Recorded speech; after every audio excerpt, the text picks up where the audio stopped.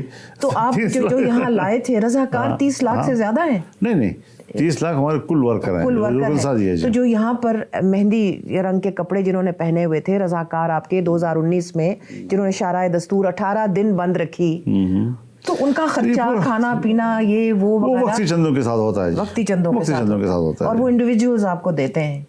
بس وہ ان کا اپنا نظام ہے, اس کے حوالے کرتے ہیں. تو مولانا کیوں پھر لوگ کہتے ہیں کہ سعودی عربیہ سے بھی آپ کے تعلقات تھے, وہ آپ کو فنانس بھی کرتے رہے, MBS کا سعودی عربیہ تو آج کل نہیں لگتا کہ وہ آپ پہ راضی ہوگا, لیکن اس کے بارے میں کیا کوئی حقیقت ہے؟ بس یہ چیزیں ہمیں ہمیشہ نظر انداز کرتے ہیں, کیونکہ ان چیزوں کا کوئی تعلق جب نہیں ہے.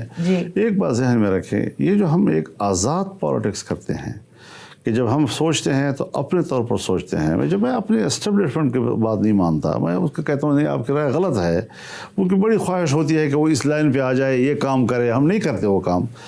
اسی طریقے سے میں باہر کی دنیا کے بارے میں بھی یہی سوچتا ہوں کہ کوئی ملک اس کے ساتھ میرے تعلق کے حدود یہ ہونے چاہیے کہ وہ کل میری سیاست پہ اثر انداز نہ ہو, میں فیصلے آزادی سے کروں. ورنہ کل مجھے کہے گا آپ نے تو میرے سے اتنے فنڈ لیے ہیں, میرے سے اتنی مدد لی ہے, مجھ سے یہ لیا ہے, مجھ سے وہ لیا ہے, تو آپ ہماری بات بھی مانیں. آپ کی حمایتی ہی آپ کی فنڈ ریزنگ میں شامل ہوتی ہے. جی اپنے کارکن کرتے ہیں, اسی طرح اپنے کارکن اپنے لیول پہ کرتے ہیں. جہاں کوئی جلسہ ہوتا ہے آپس میں چندہ کر لیتے ہیں, پھر اسے پروگرام بن جاتے ہیں ہمارے. جی بریک لیتے ہیں, stay with us. Welcome back.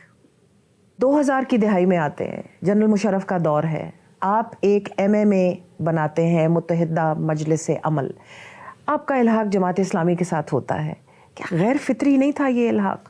کیونکہ آپ کا الحاق تو ٹریڈیشنلی جماعت اسلامی کے ساتھ ہوا نہیں. محترمہ آپ نے بھی تھوڑی دیر پہلے کہا کہ کمیونسٹ پارٹی کے ساتھ آپ کا اتحاد غیر فطری تو نہیں تھا. جی تو آپ ان کے ساتھ بھی غیر فطری نہیں, تو آپ نے سمجھا دیا تھا. نہیں, آپ نے سمجھا دیا نا مجھے, آپ نے سمجھا دیا کہ آپ کا لیفٹ پارٹیز کے ساتھ کیوں الحاق ہوتا رہا, کیونکہ آپ ایک اینٹی کولونیل, میں اس کی وجہ بتاتا ہوں, اور رائٹس بیسڈ پالیٹکس کے ساتھ کرتے ہیں. جماعت اسلامی تو بالکل برعکس. نہیں, وہ اصل میں جو حالات ہوتے ہیں اس کے تناظر میں دیکھنا پڑتا ہے. جی دیکھیے, افغانستان کی صورتحال, پھر 9/11, اس ساری صورتحال نے امریکہ کی قیادت میں پوری مغربی دنیا کو اٹھا کے وہ صرف مذہب کے دشمن ہو گئے. لیکن جو امریکہ کے ہم نوا تھے, قطع کلامی معاف, یہاں پر جنرل مشرف اور ان کی جو تمام ایک ٹیم تھی, تو ان کا بھی تو یہی تھا مقصد اس وقت کہ MMA خیبر پختونخوا فرنٹیئر میں رہے, پاور پہ قابض رہے. اس وقت ANP کو فارغ کیا گیا,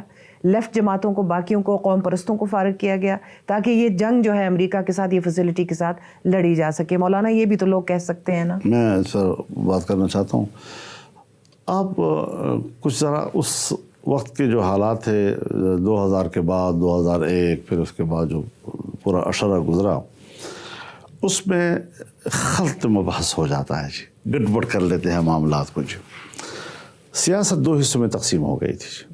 ایک ہماری انٹرنل پالیٹکس تھی, ایک ہماری ایکسٹرنل پالیٹکس تھی. اس پہ تاثر یہ دیا گیا ملک کے عوام کو اور سیاسی ماحول کو کہ جیسے ہم کوئی مشرف کے ساتھ اتحاد کیے ہوئے ہیں, ملا ملٹری الائنس اور پتہ نہیں کیا کیا.